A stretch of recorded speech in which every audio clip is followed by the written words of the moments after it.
Good morning. मैं doctor Jacob Thomas हूँ और आज इस वीडियो में हम डिस्कस करेंगे कि एक डायबिटिक पेशेंट अल्कोहल ले सकता है कि नहीं ले सकता है। तो इन जनरल अल्कोहल सबके लिए हानिकारक ही है। अल्कोहल से बॉडी के अंदर कई डैमेज हो सकते हैं, खासकर लिवर में डैमेज होता है। सबसे पहला जो चेंज लिवर में होता है वो है फैटी लिवर, यानी कि एक्स्ट्रा चर्बी लिवर में जम जाता है।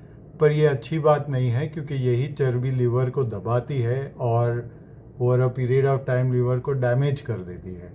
और डायबिटीज़ भी फैटी लिवर करती है। तो अल्कोहल प्लस डायबिटीज़ जो साथ में हो तो फैटी लिवर का जो सीवियरिटी है वो काफ़ी बढ़ जाता है और लिवर डैमेज जल्दी प्रोग्रेस होती है। दूसरी चीज़ अल्कोहल करती है वो है अल्कोहलिक हिपेटाइटिस, यानी कि लिवर में सूजन होता है और जो लिवर के एंजाइम टेस्ट है यानी कि SGOT, SGPT और बिलीरुबिन ये सब बढ़ जाता है।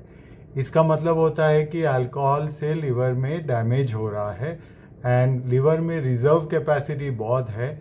जब तक 60 to 70% जो लिवर है डैमेज नहीं होता है तब तक पेशेंट को समझ में ही नहीं आती है कि कुछ लिवर में प्रॉब्लम है। और जब पता चलता है, यानी कि पहली बार जब पेट में सूजन चालू होता है या पैरों में सूजन होती है या थोड़ा आंख पीला हो जाता है, जॉन्डिस हो जाता है, तब तक लेट हो जाता है। इसके अलावा और भी अल्कोहल के डैमेज होते हैं। पेट में एसिडिटी या गैस्ट्राइटिस या अल्सर होती है और विटामिन की कमी होती है, न्यूट्रिशनल डेफिशिएंसीज होता है, तो पैरों के नसें खराब होती है जिसको न्यूरोपैथी बोलता है। डायबिटीज़ भी विटामिन जल्दी खा लेता है हमारे बॉडी से और इसके लिए डायबिटीज़ में भी पैरों के नसें, हाथ के नसें खराब हो सकती है। इसको पेरिफेरल न्यूरोपैथी ये कहा जाता है। तो अल्कोहल प्लस डायबिटीज़, ये जो नर्व डैमेज है, इसको ज़्यादा जल्दी हो सकता है पेशेंट में। इसीलिए अल्कोहल प्लस डायबिटीज़ कॉम्बिनेशन बिल्कुल भी अच्छा नहीं है। In general overall diabetes patient alcohol नहीं लेना चाहिए।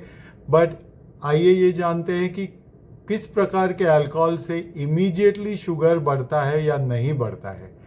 तो बियर, वाइन और ब्रीजर अगर आप लोगे तो इसमें ऑलरेडी एडेड शुगर है। तो जो बियर है वो राइस या ऐसे मोलेसिस वगैरह से बनते हैं और इसमें ऑलरेडी शुगर काफ़ी होता है। तो ये लेने से इमीडिएटली शुगर में एक स्पाइक आती है, बियर, वाइन एंड ब्रीजर।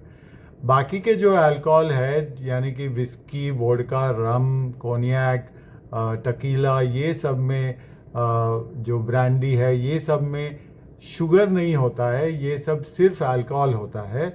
और अगर इसका सेवन पानी या प्लेन सोडा के साथ करे तो इमीडिएटली शुगर नहीं बढ़ेगा।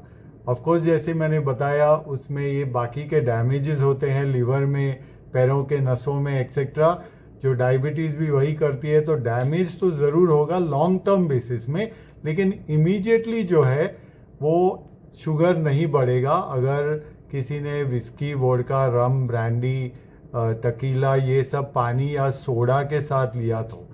पर ऑफ कोर्स अगर उसमें कोलाज आपने ऐड किया, यानी कि अगर आपने उसमें कोला, कोको कोला या फैंटा या इस तरह के शुगर्ड सिरप्स ऐड किए तो इमीडिएटली शुगर बढ़ जाता है।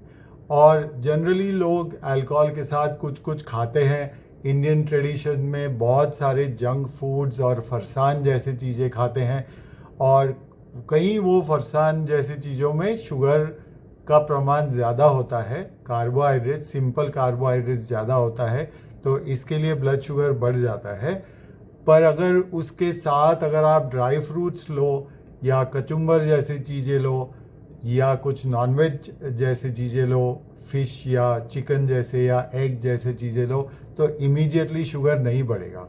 सो as far as sugar is concern, immediately sugar नहीं बढ़ता है। बियर, वाइन या ब्रीजर से इमीडिएटली बढ़ता है, लेकिन ये बाकी सारे अल्कोहल से इमीडिएटली शुगर नहीं बढ़ेगा। बट इन जनरल अगेन मैं ये बार बार स्ट्रेस करना चाहता हूँ कि अल्कोहल प्लस डायबिटीज़ कॉम्बिनेशन बिल्कुल भी अच्छा नहीं है। कॉम्प्लिकेशन रेट्स डबल होती है बट जैसे मैंने एक्सप्लेन किया, शुगर एज सच ये 3 चीज़ों से इमीडिएटली बढ़ता है, बियर, वाइन एंड ब्रीजर। और अगर बाकी के अल्कोहल में अगर आपने कोलास डाला, शुगर सिरप डाला, तो शुगर बढ़ता है। या उसके साथ जो आप खाते हैं उसमें अगर कार्बोहाइड्रेट, सिंपल कार्ब्स ज़्यादा है तो शुगर बढ़ता है। तो होपफुली आपको ये वीडियो पसंद आया होगा। Thank you.